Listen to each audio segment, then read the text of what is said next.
नमस्कार दोस्तों, मैं बोकारो से नगीना शर्मा आप सारे व्यूअर्स को बोकारो गार्डन में तहे दिल से स्वागत करती हूँ। दोस्तों, ये जो पौधा आपके सामने है ये रात की रानी है। इसको नाइट जैस्मिन भी कहते हैं।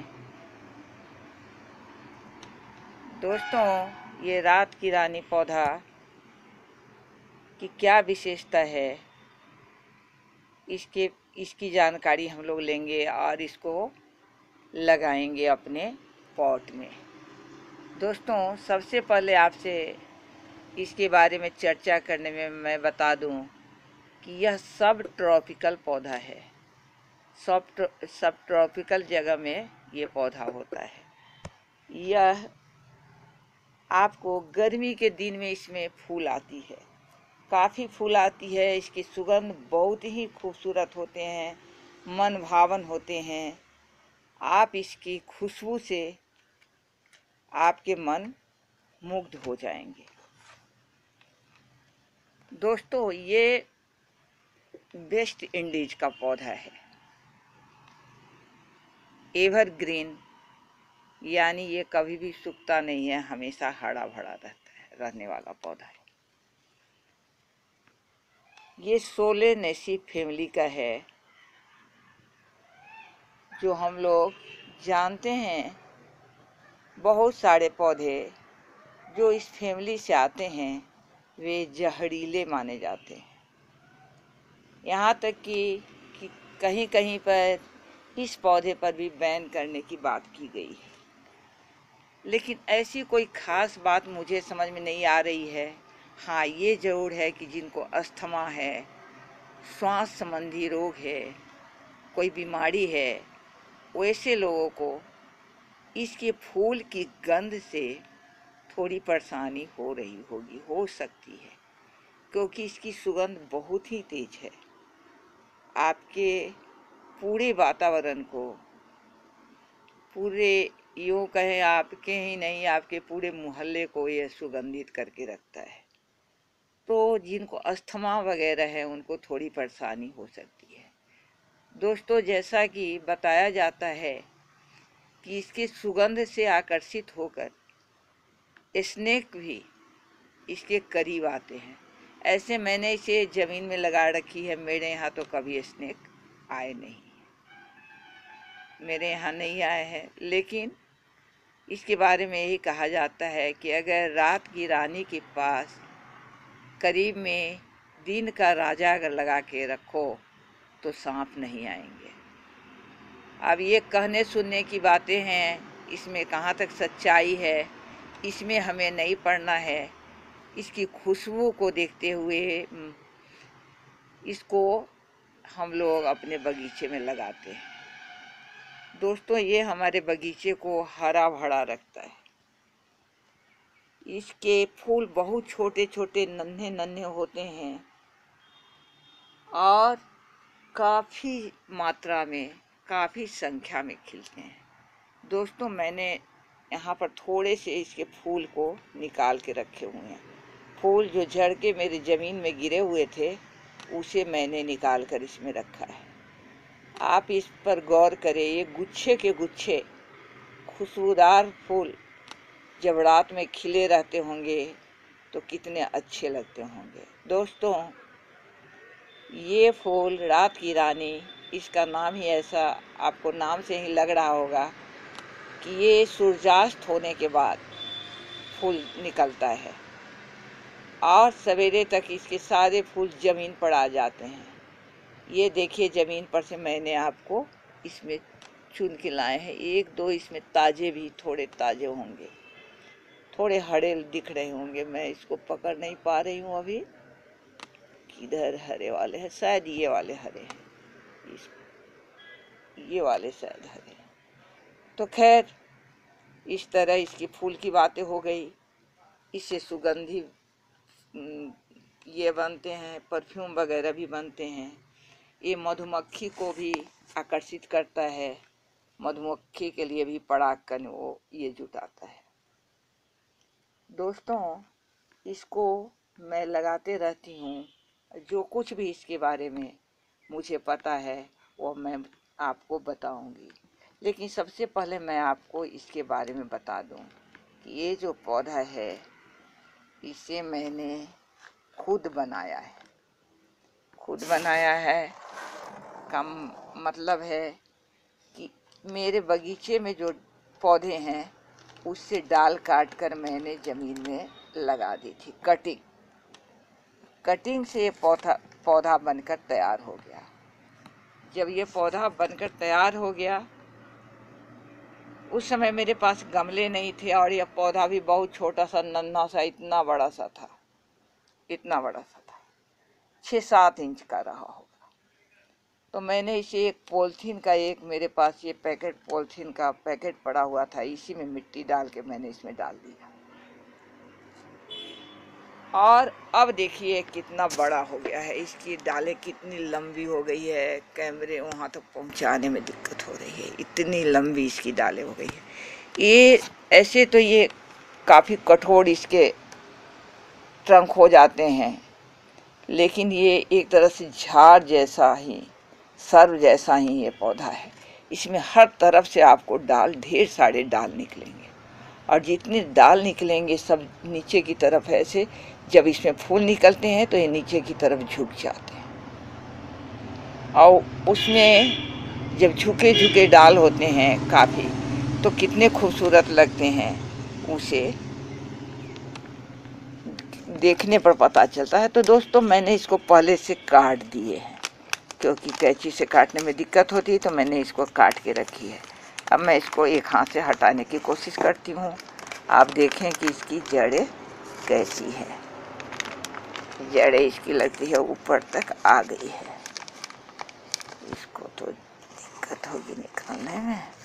दोस्तों मैं इसको निकाल लेती हूँ, फिर उसके बाद आपसे शेयर करती हूँ। तो दोस्तों मैंने इसे पॉलीथीन से निकाल लिया। अब आप इसको देखें इसकी जड़ें कैसी है। इसको निकाल के गमले में लगाना कितना आवश्यक हो गया था। इसकी जड़ें नीचे किस तरह से बिछ गई हुई है, देख रहे हैं कितनी खूबसूरत इसकी जड़ें दिखाई दे रही है। देखिए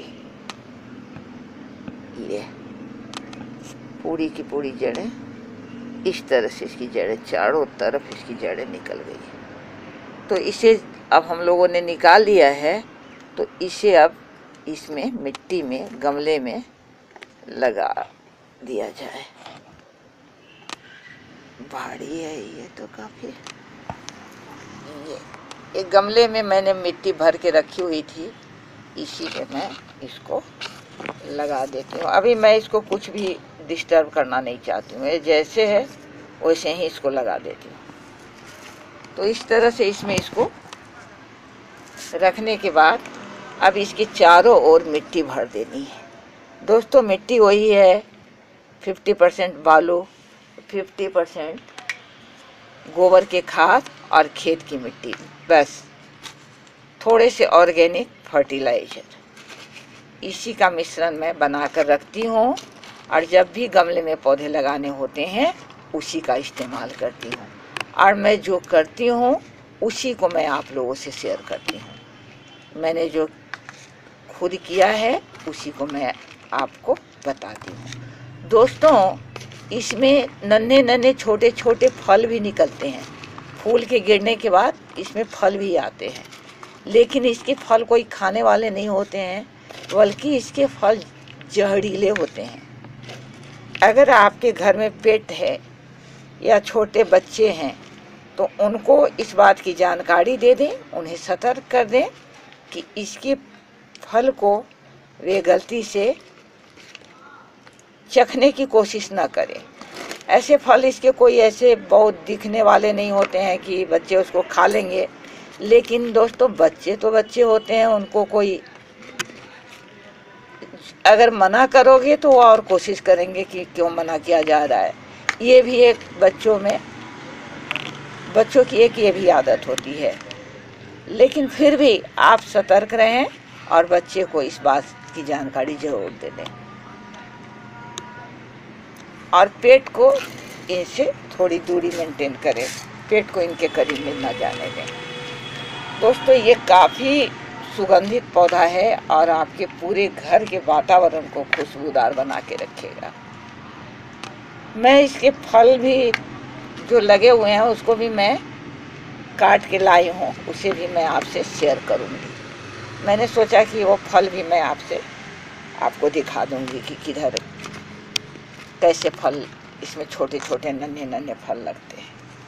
एक डाल इसकी छोटी सी बीच में देख रहे हैं कि सूख रही है, लेकिन उसे घबराने की बात नहीं है। इसमें डालों की संख्या तो इतनी ज़्यादा हो जाती है कि संभालना इसको मुश्किल हो जाता है। दोस्तों इसके साथ एक दो बातों का ध्यान रखना है। जब ये पौधा आप लगा रहे हो तो एक दो बातों का ध्यान रखना है कि आपको इसको बीच में काटते छांटते रहने पड़ेंगे। जब इसके फूल निकल जाए, फूल निकलना बंद हो जाए तो आप इसको छांट दिया करें, तो पौधे आपके कंट्रोल में रहेंगे।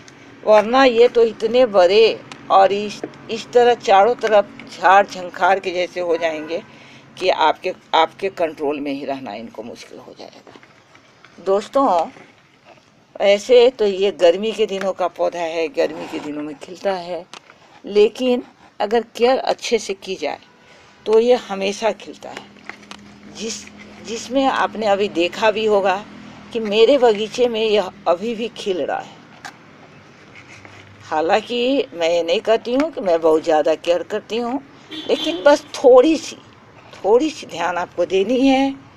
2-3 महीने के बाद इसमें थोड़े फर्टिलाइज़र डाल देने हैं और पानी बहुत ज़्यादा नहीं देना है, न बहुत कम देना है। फिर इसको रखने में आपको ऐसे जगह में रखना है जिसमें 2-3 घंटा 4 घंटा कम से कम धूप आता हो। ऐसी जगह में आपको इसको रखना है, तो ये पौधे हमेशा आपके हरे भरे रहेंगे और हमेशा ये आपको फूल देते रहेंगे। दोस्तों मैंने एक डंडे ला के रखे हैं, मैं इसे सोचती हूँ कैसे करके इसमें लगा दूँगी। थोड़े अलग करके लगाने पड़ेंगे क्योंकि यहाँ पर इसकी जड़ है।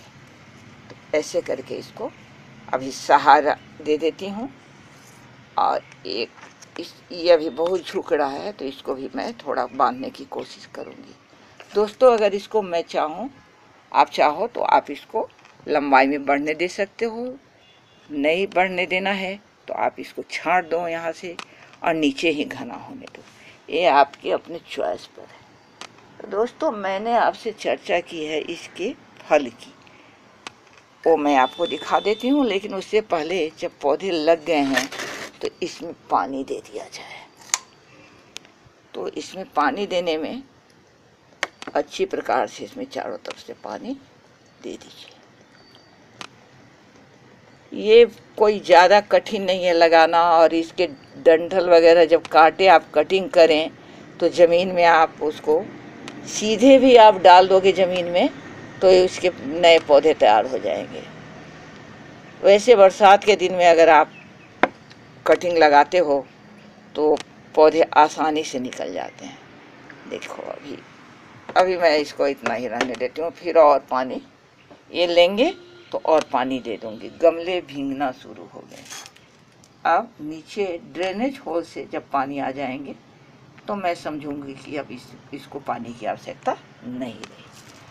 तो थोड़ी देर बाद मैं थोड़ी और पानी दे देती हूँ। अब हम लोग इसके फल को देख लें। दोस्तों यहाँ मैंने कुछ कटिंग ला के रखी है आपको दिखाने के लिए। कटिंग ये तो उसके हैं पत्ते हैं, कहीं इनको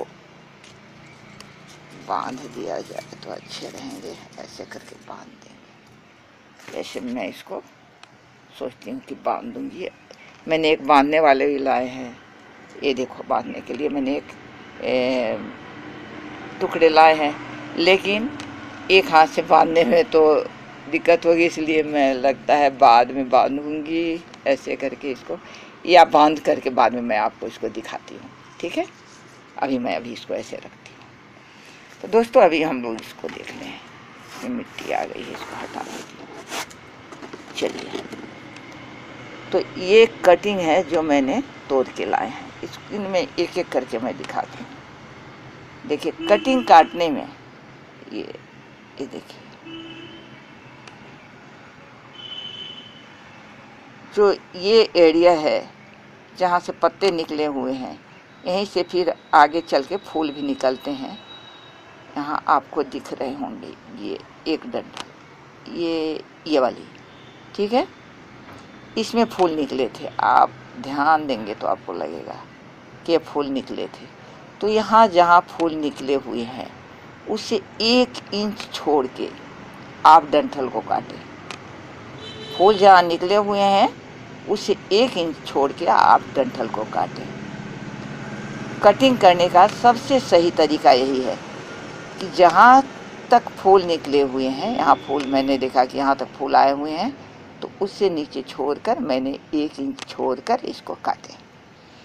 अब इसमें आगे देखिए, अगर मैं इसको छोड़ देती तो इसमें आगे और फूल निकलने वाले थे। यहाँ दिख रहे, नजर आ रही है आपको दोस्तों? ऊपर में जो फूल निकल गए, यहाँ ऊपर में जो फूल निकल चुके हैं, यहाँ ये वाली जो फूल निकल चुके हैं, उसमें आप यहाँ पर गौर करें तो आपको इसमें छोटे छोटे नन्हे नन्हे फल दिखाई देंगे। रुकिए, मैं ऐसे कर देती हूँ, इसके पत्ते को थोड़ा मोड़ देती हूँ। अब देखिए, गौर कीजिए, दिख रही है, फल दिखाई दे रहे हैं। बस इसी तरह के नन्हे नन्हे इसके फल होते हैं। ये अभी थोड़े और बड़े होंगे क्योंकि मैंने तो इसको काट लिए हैं। तो इस तरह के इसके फल होते हैं।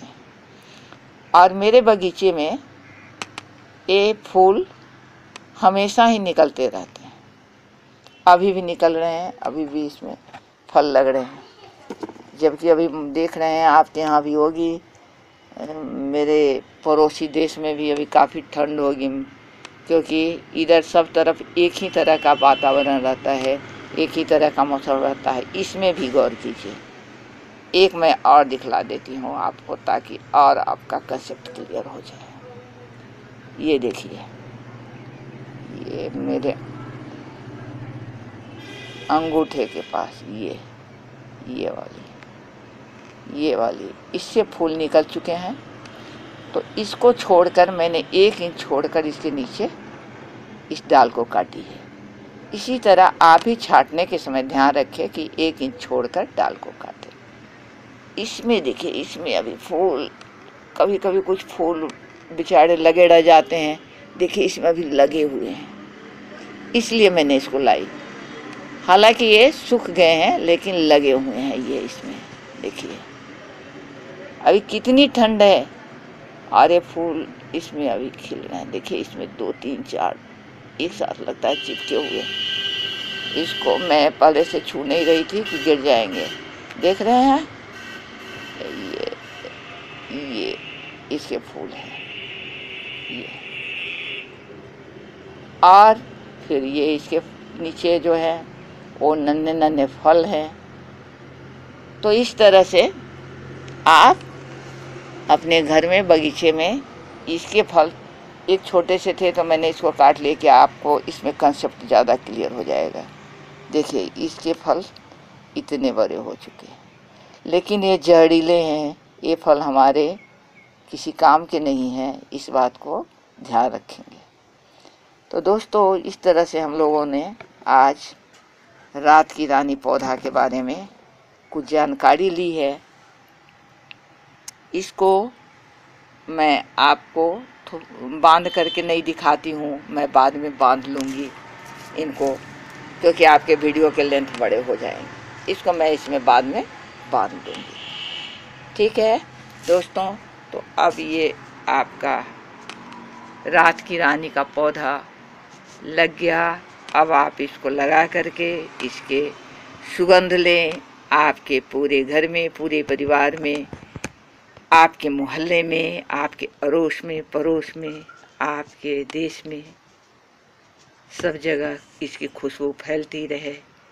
दोस्तों, इसी दुआ के साथ कि जिस तरह से ये खुशबू बिखेरता है, हमारे सारे व्यूअर्स भी उसी तरह अपने अपने काम में इतनी तरक्की करे कि चारों तरफ उनकी खुशबू फैले। इसी दुआ के साथ नगीना शर्मा आप लोगों से विदा ले रही है। नमस्कार दोस्तों, और बच्चों को बहुत बहुत प्यार।